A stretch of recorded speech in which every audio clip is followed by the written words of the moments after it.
소규모 상점이 이마를 맞대고 있는 서울 은평구 용암동 재래시장 옆에 한 골목에 평화롭기만 하던 이곳에 흉흉한 소문이 돌기 시작했다. 인근 한 건물 지하에서 중년 여성의 안매장 사체가 발견되면서 비롯된 소문이었다. 문제의 장소는 골목 안으로 30m쯤 들어간 지점에 있는 3층 다세대 주택의 지하였다. 의문이 변사체를 확인한 경찰은 먼저 그 지하실을 거쳐 간 세입자들과 건물주를 상대로 탐문에 나섰다. 세입자들의 면면이 어느 정도 파악될 무렵 경찰은 소름이 돋는 듯한 전율을 느껴야 했다. 지난 10년 동안 그 지하실을 거쳐 간 세입자 가운데 6명이 줄줄이 숨진 사실이 발견된 것이다. 이번에 발견된 안매장 사체까지 포함하면 그 지하실과 관계된 사람이 모두 7명이나 죽어나간 것이다. 다세대 주택 건물주 장 씨가 벼러왔던 지하실 개조공사에 착수한 것은 지난 9월 중순이었다. 그동안 주로 소규모 공장으로 사용되던 지하실은 지난 6월 마지막 세입자가 나간 뒤 새 주인을 찾지 못했다. 장 씨는 이참에 지하를 깨끗한 원룸으로 개조해 새를 놓기로 결심했다. 이를 위해서는 빈 방만 있던 지하에 화장실을 마련하는 것이 급했다. 마침 지하로 통하는 계단 아래에는 한 평이 조금 안 되는 삼각형 모양의 작은 창고가 있었고 지난 9월 중순에 공사가 시작되었다. 인부 한 명을 고용해 창고를 화장실로 개조하는 작업을 하던 장 씨의 눈에 어색하게 튀어나온 콘크리트 구조물이 들어왔다. 높이 60cm, 길이 40cm, 폭 1m가량의 콘크리트 덩어리가 가뜩이나 좁은 창고 한켠을 차지하고 있었던 것이다. 장 씨와 인부는 해머드릴을 이용해 콘크리트 더미를 깨버리기로 했다. 돌을 깨는 기계음이 얼마간 계속되자 난데없이 날파리들이 몰려들기 시작했다. 콘크리트에 구멍을 내면서 퍼져나온 역한 냄새는 예사롭지 않았다. 게다가 5인치짜리 블록의 콘크리트를 부어 만든 구조물은 여간 두꺼운 게 아니었다. 집주인 장 씨는 커다란 선풍기를 가져다 주며 작업을 독려했지만 냄새가 지독하기는 마찬가지였다.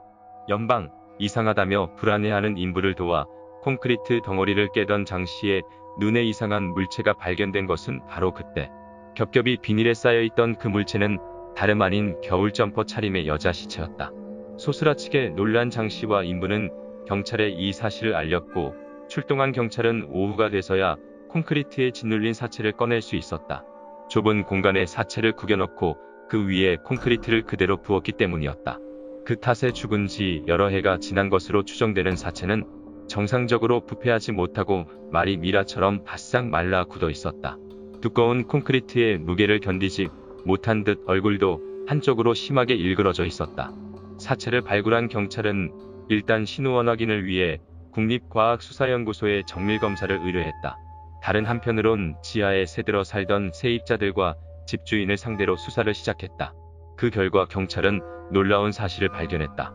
지난 92년 건물이 신축된 이래 지하를 거쳐간 5명의 세입자와 9명의 종업원 등 14명 가운데 모두 6명이 줄줄이 죽었다는 것이다. 원래 이 집터에는 문구점이 있는 단층 건물이 자리 잡고 있었다고 한다. 지금의 3층 다세대 주택이 새로 들어선 것은 지난 92년 1월. 그때부터 지하와 1층은 소규모 공장이나 일반 상가로 이용되었고 2에서 3층에는 가정집이 입주했다. 지하에 가장 먼저 세댄 사람은 정 씨였다. 92년 5월 전세 1,300만 원에 입주한 정 씨는 양복재단 공장을 시작했다. 그럭저럭 유지됐던 그의 공장은 입주한 지 뒤 2해가 지난 94년부터 휘청거렸다. 그의 딸 말에 따르면 당시 정 씨는 주변 사람에게 1억 원짜리 빚 보증을 서준 일이 있었다고 한다. 하지만 이게 잘못되어 빚더미에 올라앉게 됐다는 것이다. 이 때문에 우울증에 시달리게 된 정 씨는 94년 6월 공장을 그만두고 대전의 한 기도원으로 요양을 떠났다. 그로부터 3개월 뒤 갑작스레 목매 자살하면서 그는 이 건물 지하를 거친 첫 번째 사망자로 기록되었다. 정 씨 다음으로 지하층을 임대한 사람은 김 씨. 원래 김 씨는 전 세입자 정 씨가 재단 공장을 운영할 때 그의 밑에서 재단사로 일하던 종업원이었다. 그런데 정 씨가 갑자기 기도원으로 내려가자 얼떨결에 공장 운영을 맡게 된 것이다. 기도원으로 내려가기 직전 정 씨는 김 씨에게 만약 나에게 무슨 일이 생기면 전세금 1,300만 원 가운데 900만 원은 내 부인에게 전해주고 나머지 400만 원은 당신이 가져라라는 말을 남겼다. 정 씨에게 얼마간 받을 돈도 있었던 김 씨는 이를 근거로 당시 집주인 박아무개 씨에게 전세금 반환을 요구했다. 하지만 집주인은 나는 돈이 없으니 당신이 세를 놓아서 다음 세입자에게 받던지 하라며 김 씨의 요구를 거절했다. 결국 김 씨는 2년 만인 지난 96년 9월에야 새 세입자 이 씨를 통해 전세금을 돌려받을 수 있었지만 그 역시 지난 2001년 3월 암으로 목숨을 잃고 말았다.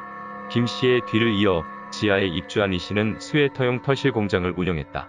약 2년쯤 공장을 운영하던 이 씨는 수지가 맞지 않자 98년 들어 공장을 거의 놀리다시피 했다고 한다.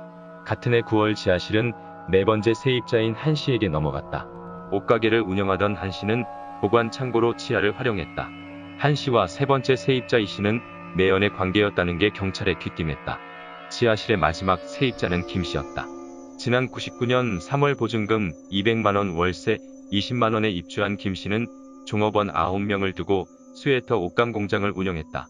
그런데 이상한 일이 벌어지기 시작했다.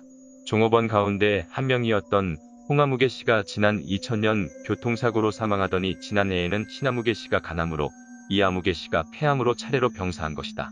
5월에는 급기야 세입자 김 씨의 친구이자 종업원이었던 최아무개 씨마저 당뇨로 목숨을 잃고 말았다. 발견된 변사체의 죽음과 다른 지하 입주자들의 사고사나 병사를 결부시킬 만한 근거는 없는 상태였다. 하지만 단지 우연으로 돌리기에는 이들이 연이어 당한 애군이 너무 공교롭기 때문이다. 사건을 둘러싼 무성한 추측들은 또 하나의 괴담으로 이어지고 있다.